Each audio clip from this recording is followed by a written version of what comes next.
डीग जिले में पिछले कुछ वक्त से लोग सरकारी संरक्षण प्राप्त करके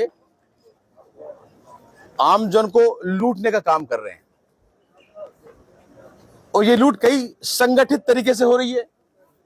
इसमें थाने के पुलिस के लोग शामिल हैं, कुछ दबंग जो प्रवृत्ति के लोग हैं वो शामिल हैं और इसमें हमारे जो सरकार के जो नुमाइंदे हैं, मंत्री महोदय के संरक्षण में सारे काम हो रहे हैं। कहीं ना कहीं जहां कोई अपराध होता है उनका लिंक उनसे निकल आता है।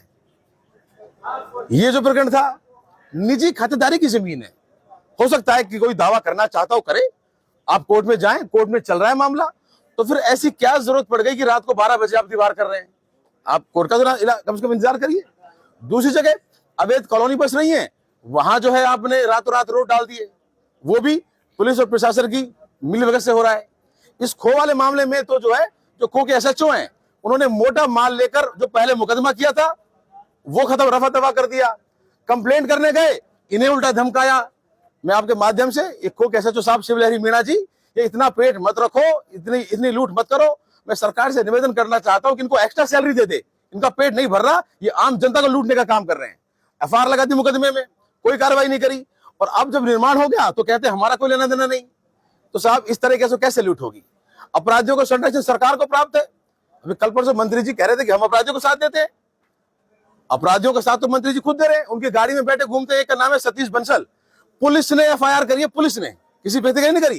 गोपालगढ़ थाने में अवैध खनन के मामले पुलिस ने एफआईआर करी है, उनकी गाड़ी में बैठे घूमते हैं। गोहाना के रामवीर सरपंच साहब है, 307 का वारंटी आदमी है, मुख्यमंत्री गाड़ी में घूमता है। तो जो लोग ऑफिशियली अपनी गाड़ी में लेकर संरक्षण दे रहे हैं चोर चक्कों को और इस तरह से कब्जे करवा रहे हैं, वो औरों पे इल्जाम लगा रहे हैं। आपको जनता ने चुना है, आपको मंत्री पद मिला है, कम से कम इस क्षेत्र का कुछ भला करें। स्कूल हो, कॉलेज हो, शिक्षा हो, चिकित्सा हो, बिजली की क्या समस्या है, पानी की क्या समस्या है, इन पे कभी बात नहीं करते। जानबूझ के हर एक मामले में जातिगत मुद्दों को भड़काकर, जातिगत की भावनाओं को दुष्भावना पैदा करके और गलत आदमियों को साथ देके क्षेत्र में माहौल बिगाड़ना चाहते हैं ताकि इन्हें राजनीतिक लाभ मिलता है और जनता अपने मुद्दों की बात ना करे। अब जब न्यायपालिका के ऑर्डर की पालना ही नहीं होगी तो आदमी कहां जाए? आज कई मुद्दों को लेकर हम लोग जिला कलेक्टर साहब से मिले हैं। उन्होंने हमें आश्वासन दिया है कि अच्छी से जांच कराकर जो भी न्याय संगत कार्रवाई होगी वो कार्रवाई की जाएगी। नहीं तो अब जनता जो है सड़कों पर है, हम आंदोलन करेंगे मजबूत तरीके से और अपने हक की आवाज मांगेंगे। जनता से ही सरकारें हैं, जनता के लिए ही कानून बना है और अगर वही जनता पीड़ित होकर रोड पे होगी तो फिर जनता को जो है ये सरकारें भी उखाड़ने आता है और जनता को कानून की पालना कराना भी आता है। तो आप सबके माध्यम से मैं तो यही निवेदन करना चाहता हूं कि हम लोग मजबूती से पीड़ित परिवार के साथ हैं। सुनील भाई को इंसाफ मिलकर रहेगा, ये सरकार को ये दीवार हटानी पड़ेगी और अगर ऐसा नहीं हुआ तो दीवार हटाना आम जनता भी जानती है। जनता ने सरकारें भी हटा दी, ये दीवार भी हटा देगी, लेकिन हमें कानून पे भरोसा है। हम कानून के इंतजार करेंगे, कानून की पालना करने वाले लोग हैं। आज ये जो चारों तरफ से जिम्मेदार लोग इस चलाती धूप में यहाँ पहुंचे हैं, ये सरकार से, इस न्यायपालिका से उम्मीद है, इसीलिए आए हैं।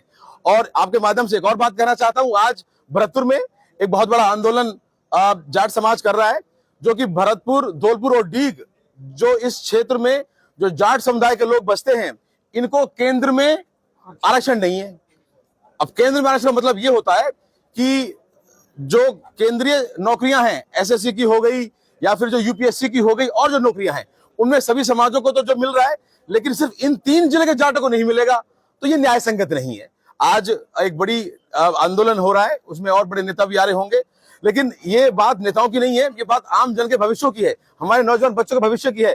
हम इस बात का भरपूर समर्थन करते हैं। बहुत भारी तादाद में हमारे साथी यहाँ से अब भरतपुर भी जाएंगे और जहां जहां भी जो है सरकार को सोचना चाहिए। गहलोत सरकार ने 2020 के आसपास चिट्ठी लिखी केंद्र को कि आप आरक्षण दीजिए, लेकिन साहब मोदी सरकार तो कांग्रेस चिट्ठी क्यों मानेगी? फिर बीजेपी सरकार आ गई, इसको डबल इंजन कहते हैं, पर इसका तो एक भी पहला इंजन फेल हो गया, दूसरा तो क्या काम करेगा? तो कम से कम ये जायज मांगे हैं जनता की, ये पूरी हो। डीग जिले में बिजली की भारी परेशानी चल रही है। किसानों को वक्त पे ना तो बिजली मिल पा रही है, ना किसानों को खाद मिल पा रहा है।